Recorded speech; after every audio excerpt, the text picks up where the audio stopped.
I will not be afraid of love today. I will not be afraid of love today. Hello, I'm Willie from the Ozarks, and we're ready for our October the 9th of 2022's lesson in A Course in Miracles Workbook for Students. We're reading from the original edition, lesson 282. I will not be afraid of love today. If I could realize but this today, salvation would be reached for all the world. This the decision not to be insane, and to accept myself as God Himself, my Father and my Source, created me. This the determination not to be asleep in dreams of death, while truth remains forever living in the joy of life.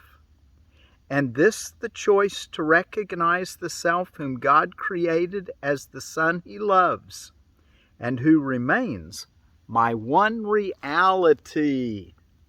I will not be afraid of love today. Father, your name is love, and so is mine. Father, your name is love, and so is mine. Such is the truth. And can the truth be changed by merely giving it another name? The name of fear is simply a mistake. Let me not be afraid of truth today. Let me not be afraid of love today. And it ends that little prayer by saying, let me not be afraid of truth today. Love and truth, one and the same. All right. What is the Holy Spirit will be our associated reading, which we'll look at after we've done our text reading. Let's go look in chapter 27, section 27, the body and the dream, section 8, the illusion of suffering. Let's read that next. The illusion of suffering. Suffering is an emphasis upon all that the world has done to injure you. Here is the world's demented version of salvation clearly shown. Like to a dream of punishment in which the dreamer is unconscious of what brought on the attack against himself, he sees himself attacked unjustly and by something not himself. He is the victim of this something else, a thing outside himself for which he has no reason to be held responsible. He must be innocent because he knows not what he does, but what is done to him. Yet is his own attack upon himself apparent still, for it is he who bears the suffering, and he cannot escape because its source is seen outside himself rather than inside himself. Now you're healing shown, now you are being shown you can escape.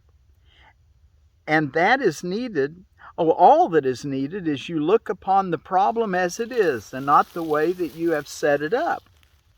How could there be another way to solve a problem which is very simple but has been obscured by heavy clouds of complication, which were made to keep the problem unresolved?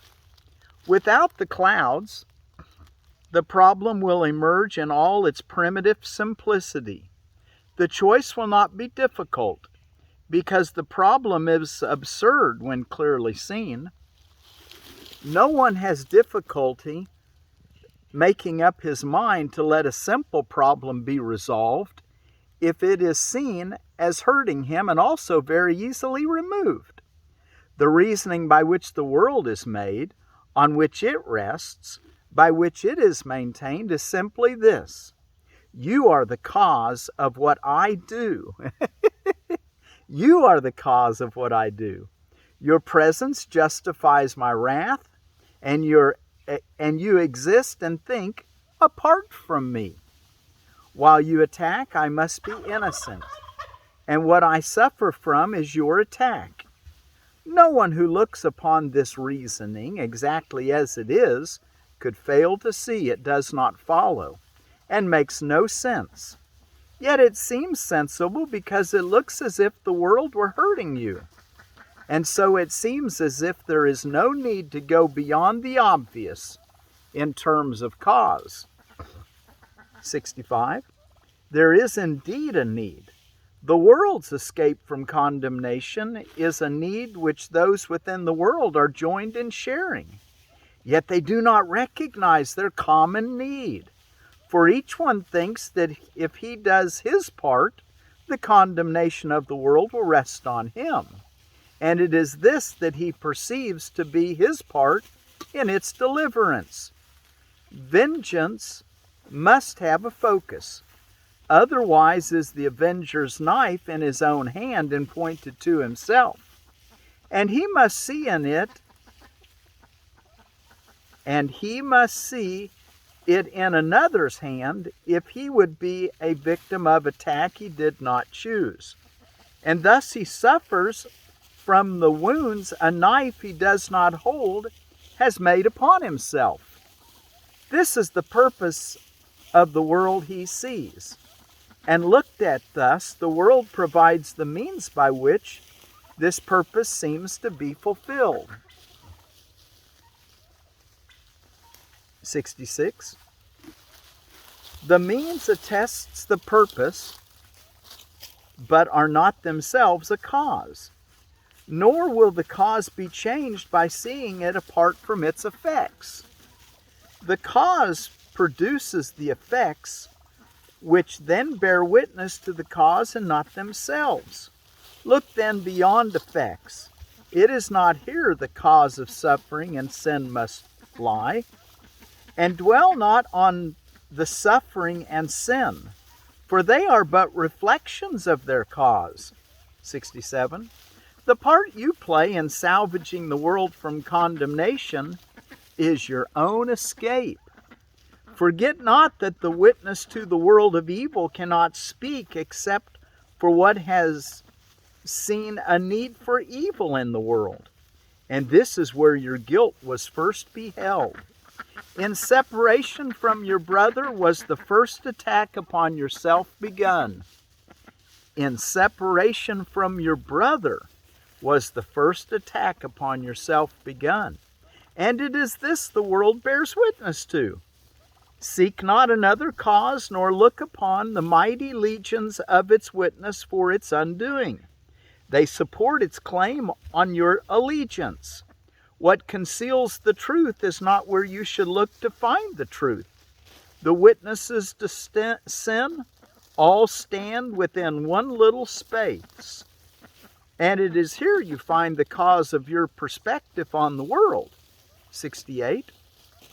Once you were unaware of what the cause of everything the world appeared to thrust upon you, once you were unaware of what the cause of everything the world appeared to thrust upon you, uninvited and unasked must really be. Of one thing you were sure. Of all the many causes you perceived as bringing pain and suffering to you, your guilt was not among them. Nor did you in any way request them for yourself. This is how all illusions come about. The one who makes them does not see himself as making them, and their reality does not depend on him. Boy, catch that sentence. This is how all illusions come about. The one who makes them does not see himself as making them, and their reality does not depend on him. Whatever cause they have is something quite apart from him, and what he sees is separate from his mind. He cannot doubt his dream's reality. Because he does not see the part he plays in making them and making them seem real. 69. No one can waken from a dream the world is dreaming for him. He becomes a part of someone else's dream. He cannot choose to waken from a dream he did not make. Helpless he stands, a victim to a dream conceived and cherished by a separate mind.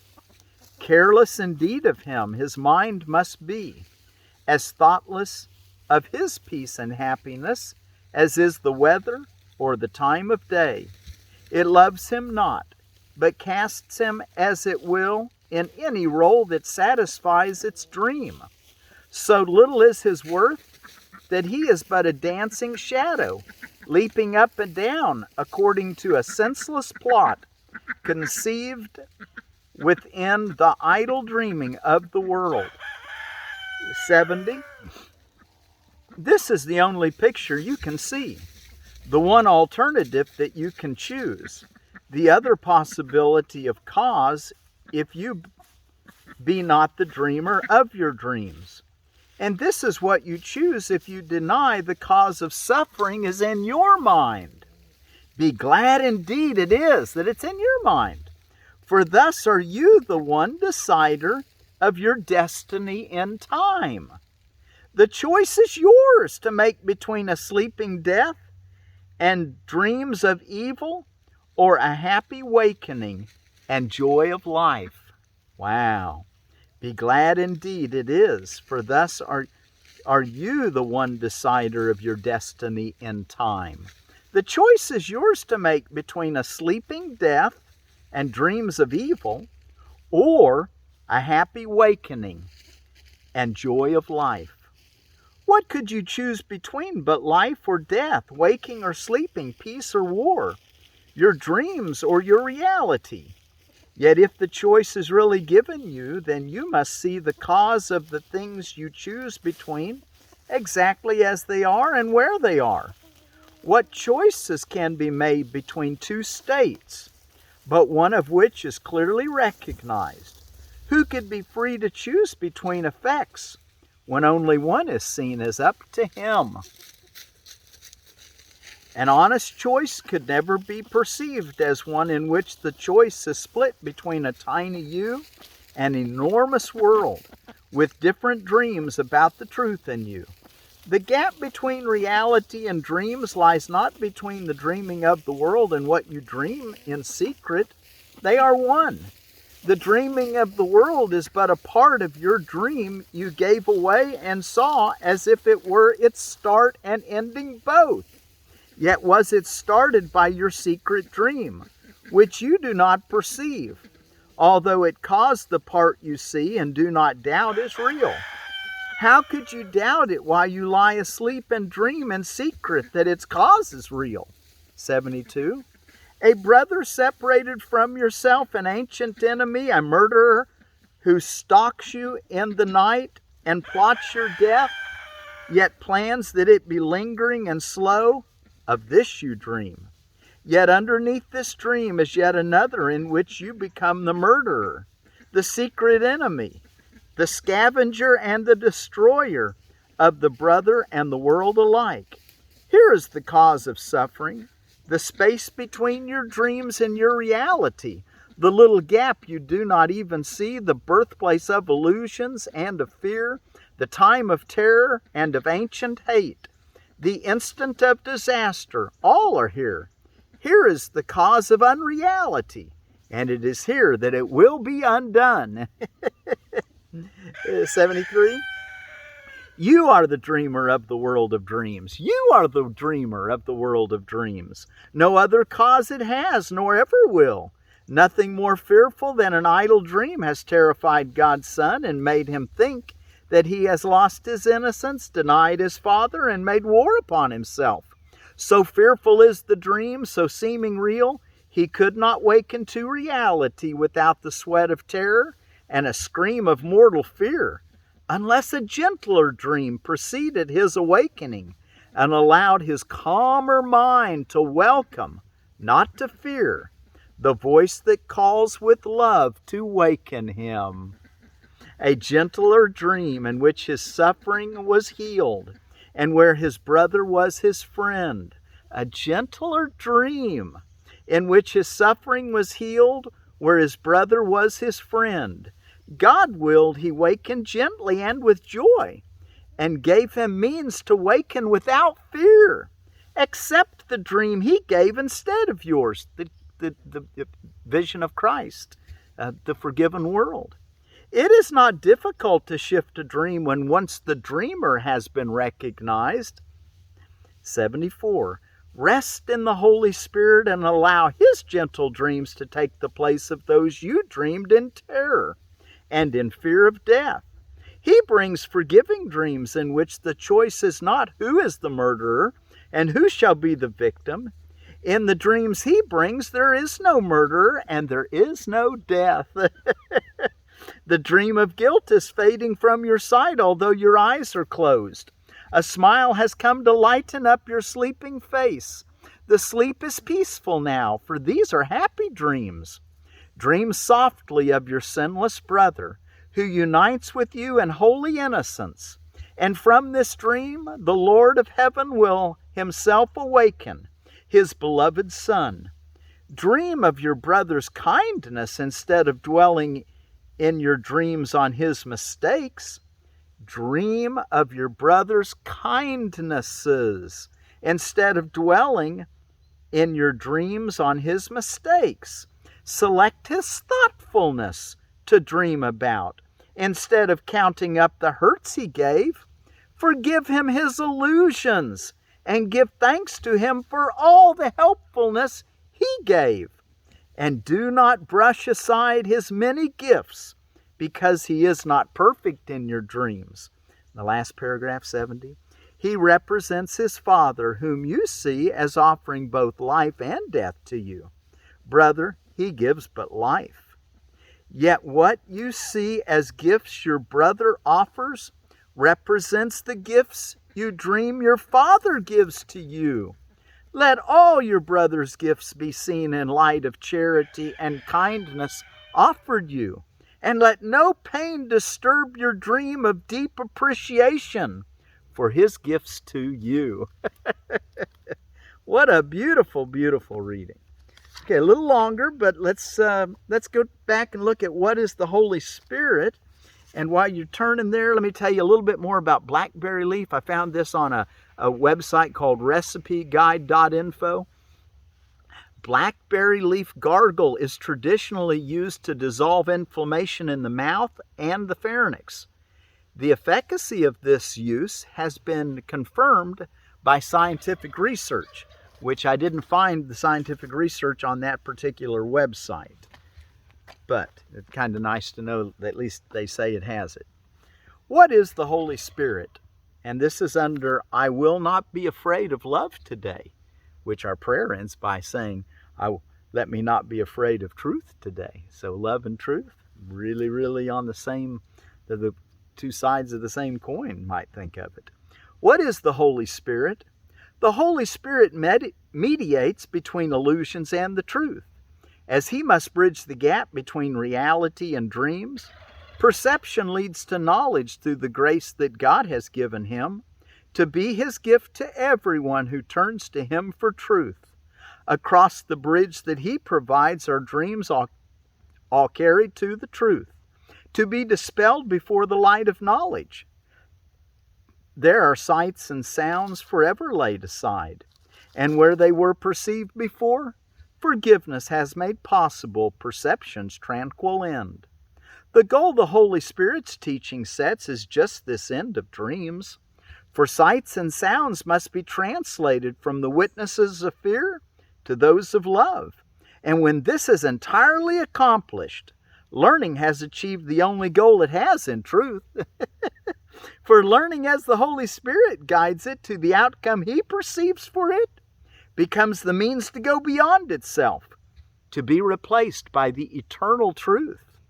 If you but knew how much your Father yearns to have you recognize your sinlessness, you would not let his voice appeal in vain nor turn away from his replacement for the fearful images and dreams you made.